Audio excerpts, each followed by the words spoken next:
नमस्कार अभय Edward YouTube channel ले आपण मानक स्वागत। बंधुगण एबे स्पेशल ओटीटी परीक्षा देइथिबा परीक्षार्थी मानक निमंते शिक्षक शिक्षयित्री मानक निमंते board of secondary education Odisha कटकंक तरफरु एक गुरुत्वपूर्ण नोटिफिकेशन आसी।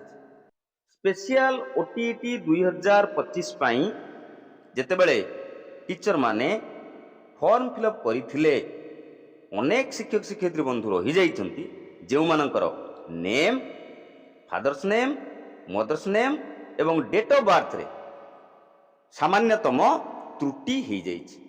स्पेलिंग रे हो बा डेट ऑफ बर्थ पकेला बेले हो कोउठी ना कोउठी सामान्यतम भूलभाल हो जाइछि। जेहेतु प्राय 75,000 शिक्षक शिक्षयित्री स्पेशल ओटीटी परीक्षा देइथिले एवं जेउ मानकर डाटा भूल रे एंट्री हो जाइछि एवं से मानकर एडमिट कार्ड मध्य ना बापा ना माँ ना बा जन्म तारीख भूल ही आसी परवर्ती समय से मानकर सर्टिफिकेट जितेबले भाव में वेरिफिकेशन करा जिवो से माने असुविधार सम्मुखीन हो पारती। ये सब को दृष्टि रखी board of secondary education Odisha Cuttack तरफ ओटीटी परीक्षा रे जो तथ्य आपण माने देइथिले जदि से तथ्य रे कोनोसी भूल थाए ताकू संशोधन करिया पे गोटे सुजोग दिया जाइछि। 1/11/2025 रे ए नहीं board of secondary education Odisha Cuttack तरफ नोटिफिकेशन आसी जाइछि। ए नोटिफिकेशन ले कहा जाइछि it is information for all concern that BSC Odisha offers a chance to all the candidates for correction of their personal data who have already appeared the special Odisha teachers eligibility test SOTET examination 2025 held on 27 September 2025 27 September 2025 रे समग्र राज्य रे जो special OTT परीक्षा करा जायथिला। एई special OTT परीक्षा रे जो माने परीक्षा देइछंती सेमानकर व्यक्तिगत तथ्य रे जदि कोनोसी त्रुटि थाए ताहेले सेई त्रुटि को संशोधन करिया पई board of secondary education Odisha कटकंक तरफरु नोटिफिकेशन आसी जाइछि।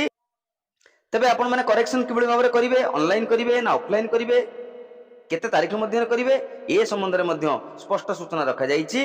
They have to submit their application with supporting documents at the head office at board of secondary education Odisha Bajrakabati road Cuttack. ये जो करेक्शन हबो इटा ऑनलाइन ले हबो नाही इटा ऑफलाइन मोड रे हबो।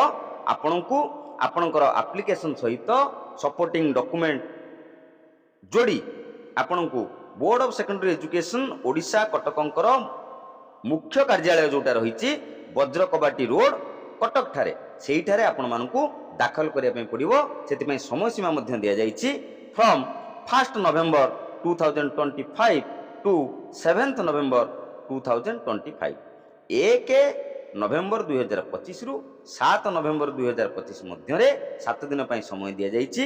आपण आपनकर एप्लीकेशन सपोर्टिंग डॉक्यूमेंट सहित बोर्ड रो मुख्य कार्यालय वज्रकबाटी रोड कटक रे दाखल करिया पे पड़िबो for issue of correct certificate. जेहेतु परीक्षा सरी जाइछि एवं आंसर की मध्य प्रकाशित हेई सारिछि एबे रिजल्ट बाहरिबार समय रिजल्ट बाहरिबा पूर्वरु आपण माने जदि एप्लीकेशन दी देबे ताहेले जो सर्टिफिकेट आसीबो आपनकर करेक्टेड सर्टिफिकेट आसी जिवो।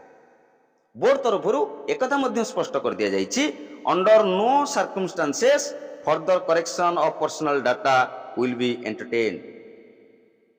कौन भी परिस्थिति रे परवर्ती समय रे board of secondary education Odisha तरफरु आउ पर्सनल तथ्यर संशोधन पाई सुजोग दिया जिवो नाही। तेणु विशेष भाव में आपणकर नेम रो स्पेलिंग फादर्स नेम तार स्पेलिंग मदर्स नेम तार स्पेलिंग एवं डेट ऑफ बर्थ ये जो चारिटा रहिला निजर नाम बापांक नाम माँ नाम एवं जन्म तारीख ये चारिटी तथ्य आपणकर ठीक हेबा दरकार। मैट्रिक सर्टिफिकेट रे आपणकर ना आपणकर बापांक ना माँ ना एवं डेट ऑफ बर्थ स्पेलिंग जहाँ रही एवं डेट ऑफ बर्थ जहाँ रही ओटीटी सर्टिफिकेट जितेबाला आपको मिलिबो एक्जाक्टली सेया थिबा दरकार नहेले परवर्ती समय आपण माने असुविधा पड़ी पारंती। एवं समस्त अनुरोध करी ए वीडियो को बहु मात्रा रे अन्य स्पेशल ओटीटी परीक्षा देइथिबा परीक्षार्थी माननकु निश्चित शेयर करिवे जद्वारा सेमानकर व्यक्तिगत तथ्य रे जदि कोनोसी प्रकार त्रुटि थाए सेमाने मध्य संशोधन करिवार सुजोग पाइबे। जदि ए पर्यंत आपण माने हम चैनल को सब्सक्राइब करना दया कर चैनल को सब्सक्राइब करंतु पाखरे थिबा ऑल नोटिफिकेशन बेल आइकन को प्रेस करंतु।